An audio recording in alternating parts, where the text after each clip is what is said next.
everyone, this is Priyanka. I hope you are doing well and welcome to my YouTube family Learn with खुशी। जैसे कि आप लोग को यूनिट 1 का मैं वीडियो लेके आ रही हूँ। आज मैं यूनिट 1 के लिए भारतीय आर्य भाषा और उसके 3 चरण का वीडियो लेके आई हूँ। हम लोग को किसी चीज़ के लिए पढ़ाई के लिए सिलेबस से इंट्रोड्यूस करना बहुत ही ज़रूरी है, इसलिए मैं यूनिट 1 अगर पढ़ा रही हूँ तो उसका सिलेबस भी आप लोग के सामने लेके आई हूँ, जिसमें हिंदी की ऐतिहासिक पृष्ठभूमि, प्राचीन भारतीय आर्य भाषा, मध्यकालीन भारतीय आर्य भाषा जैसे पढ़ाई इसमें सम्मिलित है। आप अब चलते हैं वीडियो की ओर। हम लोग भारतीय आर्य भाषा पढ़ाई करने वाले हैं, तो इसलिए भारोपीय परिवार को पढ़ना बहुत ज़रूरी है। आते हैं भारोपीय परिवार में। हम लोग को भौगोलिक क्षेत्र जो है वो यूरेशिया है। यूरेशिया में कौन कौन सा आते हैं? यूरोप और प्लस एशिया, ये हो गए यूरेशिया भौगोलिक क्षेत्र। और इसके अंतर्गत 9 भाषा परिवार आते हैं। 9 भाषा परिवार आते हैं।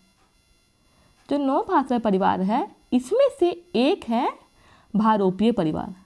अब भारोपीय परिवार से ही आर्य भाषा का विकसित हुए हैं। भारोपीय परिवार आप लोग समझ गए होंगे। अब आते हैं भारोपीय परिवार में। भारोपीय परिवार के अन्य नाम हैं इंडो जर्मनिक, भारत हिंदी परिवार, आर्य परिवार। इसके 3 नाम हैं, इंडो जर्मनिक, भारत हिंदी परिवार और आर्य परिवार। ये हो गए इसके 3 नाम। अब नेक्स्ट पॉइंट में आते हैं। ध्वनि के आधार पर भारोपीय परिवार की 10 शाखाओं को सत्तम और केंतुम, किसमें? सत्तम और केंतुम 2 वर्गों में बांटा जाता है। अब आते हैं सत्तम वर्ग की भाषाएं। सत्तम वर्ग की भाषाएं में 4 भाषा आती है। पहला है भारत ईरानी, जिसको आर्य कहते हैं। फिर आता है बाल्टो स्लाविक, फिर थर्ड है अर्मीनी एंड फोर्थ है अल्बानी। ये 4 भाषा सत्तम वर्ग की भाषाएं में आती है। अब आते हैं केतुम वर्ग की भाषाएं, जिसमें 6 भाषा आती है। एक है जर्मनिक, सेकेंड है केल्टिक, थर्ड है ग्रीक, फोर्थ है तोखरी, 5 है हिटाइट, 6 है इटालिक। ये 6 भाषा आ गई केतुम वर्ग में। अब जैसे कि हम लोग आर्य भाषा पढ़ रहेंगे तो हम लोग को भारत ईरानी भाषा पढ़ना पड़ेगा।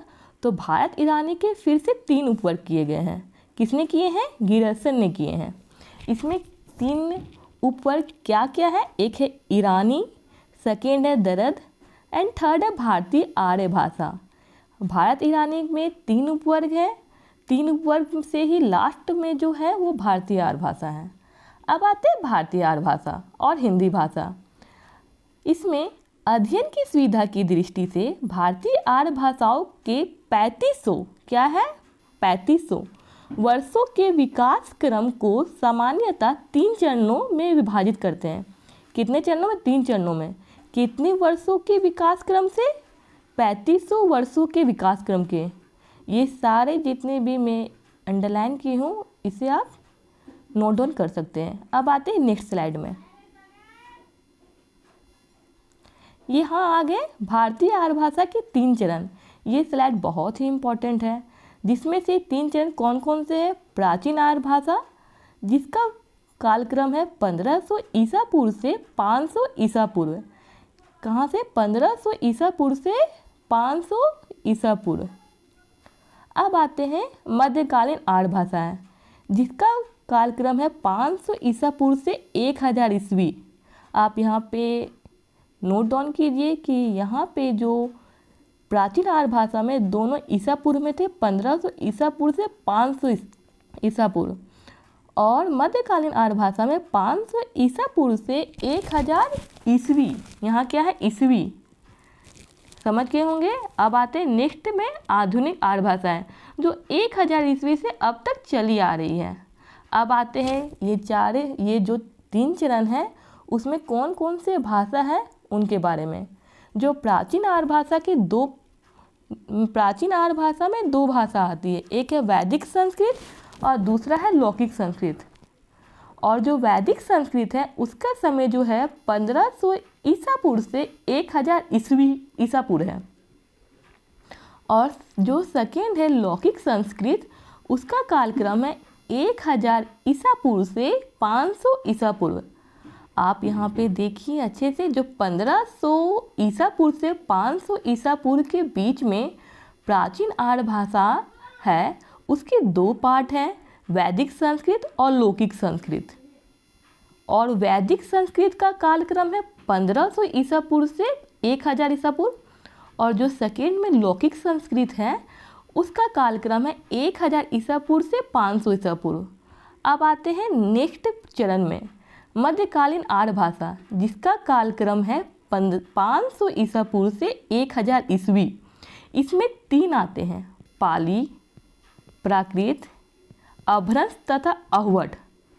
अब जो पाली है, पाली का कालक्रम हो गया 500 ईसा पूर्व से 1 ईस्वी। क्या हो गया? 1 ईस्वी। आप समझ के ही नोट डाउन करते जाइए। प्राकृत का क्या हो गया? 1 ईस्वी से 500 ईस्वी। और अभ्रंश तथा अहवट का हो गया 500 ईस्वी से 1000 ईस्वी। पाली मध्यकालीन आर्य भाषा में 3 भाषा आती है, पाली, प्राकृत, अभ्रंश। जो पाली हो गया उसका समय सीमा 500 ईसा पूर्व से 1 ईस्वी।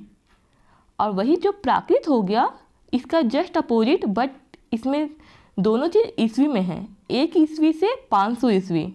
अब थर्ड हो गया अभ्रंश तथा अहवट, इसमें 500 ईस्वी से 1000 ईस्वी। आप लोग को समझ में आ गया होगा। अब आते हैं नेक्स्ट चरण में, आधुनिक आर्य भाषाएं। इसमें बहुत सारी भाषा आती हैं, जैसे हिंदी, बांग्ला, उड़िया, मराठी, गुजराती, पंजाबी, सिंधी और बहुत सारे। इसका कालक्रम अभी तक चलते आ रहा है, इसको हम कह सकते 1000 ईस्वी से अब तक की। अब आते हैं नेक्स्ट स्लाइड में। आप ये जो स्लाइड है इसे आप कॉपी में नोट डाउन कर सकते हैं। अब हम लोग प्राचीन आर्य भाषा को पढ़ते हैं। भारत में भाषा का प्राचीनतम रूप संस्कृत है। कौन सी भाषा है? संस्कृत है। और भाषिक विशेषता के आधार पर इसे 2 भागों में विभाजित किया गया है। इसको 2 भागों में विभाजित किया गया है। एक हो गया वैदिक संस्कृत और सेकंड हो गया लौकिक संस्कृत। ये हम पिछले स्लाइड में पढ़ चुके हैं। अब आते हैं वैदिक संस्कृत में। इसे प्राचीन संस्कृत भाषा भी कहते हैं। इसे क्या कहते हैं? प्राचीन संस्कृत भाषा। इस भाषा में वेद, वेदांग, ब्राह्मण, आरण्यक, उपनिषद लिखे गए। इसमें वैदिक भाषा में क्या लिखे गए और लौकिक भाषा में क्या लिखे गए, इस पर क्वेश्चन अराइज किया जा सकता है। वैदिक भाषा में क्या हुआ कि प्राचीन संस्कृत भाषा इसे कहते हैं, और इस भाषा के द्वारा वेद, वेदांग, ब्राह्मण, आरण्यक, उपनिषद लिखे गए। अब आते हैं इसकी ध्वनियों के ऊपर। इसमें टोटल 52 ध्वनियाँ हैं, जिसमें से 13 स्वर है और 39 व्यंजन है। इस प्राचीन भाषा में 3 लिंग, 3 वचन और 8 कारक हैं। आप इसे फिर से पढ़िए। जैसे कि जो वैदिक भाषा है, जिस हम लोग उसे प्राचीन संस्कृत भाषा भी कहते हैं। इस भाषा में वेद हो गए, वेदांग, ब्राह्मण, आरण्यक, उपनिषद लिखे गए हैं। इसकी टोटल 52 ध्वनियाँ हैं, जिसमें से 13 स्वर है और 39 व्यंजन हैं। और इस भाषा में 3 लिंग, 3 वचन और 8 कारक का उल्लेख होता है। आप समझ गए होंगे। अब आते हैं नेक्स्ट स्लाइड में, जो लौकिक भाषा के ऊपर है। अब आते हैं लौकिक भाषा की ओर। जो लौकिक भाषा है, ये भाषा विकास में वैदिक संस्कृत की बाद की अवस्था लौकिक संस्कृत की है। जो वैदिक संस्कृत की बाद की अवस्था हो गई वो क्या कहलाई? लौकिक संस्कृत। इस भाषा को संस्कृत या क्लासिक संस्कृत भी कहते हैं। इस भाषा को क्या कहते हैं? क्लासिक संस्कृत या संस्कृत। आप वैदिक भाषा और लौकिक भाषा में कंपैरिजन करके पढ़ते जाइए तो आपको अच्छे से समझ में आएगा। फिर लौकिक भाषा का भाषिक विवेचन सर्वप्रथम पाणिनि कृत अष्टाध्याय में मिलता है। पाणिनि जो अष्टाध्याय की रचना की है, उसी में लौकिक भाषा का सर्वप्रथम उल्लेख मिलता है। इस भाषा में बहुत सारे चीज़ लिखे गए हैं, जैसे हो गए रामायण, महाभारत, अर्थशास्त्र, नाट्यशास्त्र, अभिज्ञान शाकुंतलम, कादम्बरी आदि प्रसिद्ध रचनाएं लिखी गई है।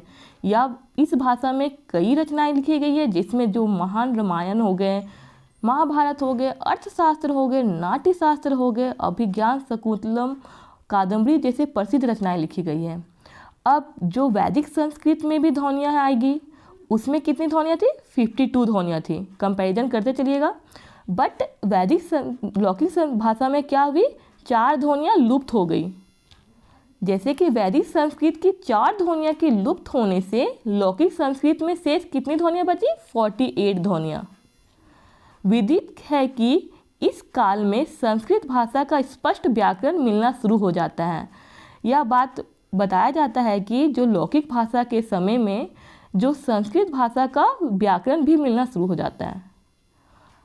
इस प्रकार से मैंने आज भारतीय आर्य भाषा के 3 चरण, उसका कालक्रम और प्राचीन आर्य भाषा जिसमें आते हैं वैदिक संस्कृत, लौकिक संस्कृत को बताने का प्रयास किया है। नेक्स्ट वीडियो में मध्यकालीन आर्य भाषा और उसके जो भाषा है पाली, प्राकृत, अभ्रंश तथा अवट की वीडियो में लेके आऊँगी। आई थिंक आज का वीडियो आप लोग को पसंद आया होगा। So like and share the video. फिर मिलते हैं नेक्स्ट वीडियो में। Thanks for watching.